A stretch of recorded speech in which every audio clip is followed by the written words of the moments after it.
Waking up at rescue zoo. Taroom, taroom, tararoom, the elephant called. The trumpeting noise was so loud that it made Zoe Parker's bedroom window shake.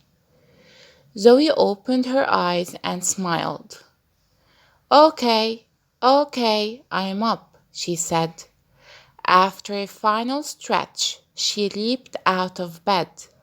She pulled on her jeans and t-shirt before putting on the necklace she always wore.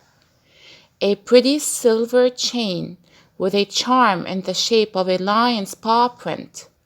She looked in the mirror as she brushed her wavy brown hair. Zoe pulled on her shoes and looked out of her bedroom window. She could see the hippos swimming in the lake. The stripy zebras and tall patterned giraffes were in the grassy green fields. There were the pink flamingos all standing on one leg by the pond. She could also see the windmill that powered the zoo with its sails turning in the wind, and the elephant enclosure next door. Zoe didn't think it was unusual to have an elephant in her garden, because she lived in Uncle Horace's zoo. Good morning to you too, Oscar, she called down happily.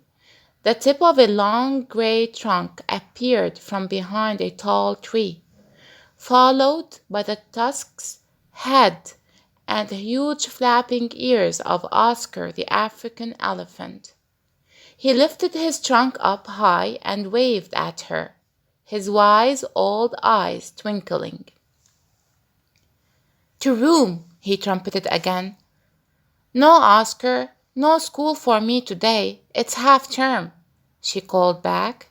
Listen, I'll come and say hello later on, okay? And I'll bring you a treat.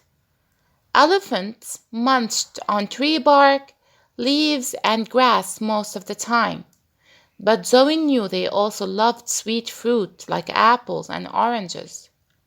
Oscar flapped his ears and gave a final happy trumpet.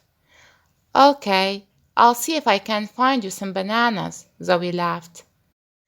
Living at Rescue Zoo wasn't the only amazing thing about Zoe's life. She also had a very special secret. She could talk to the animals her uncle rescued.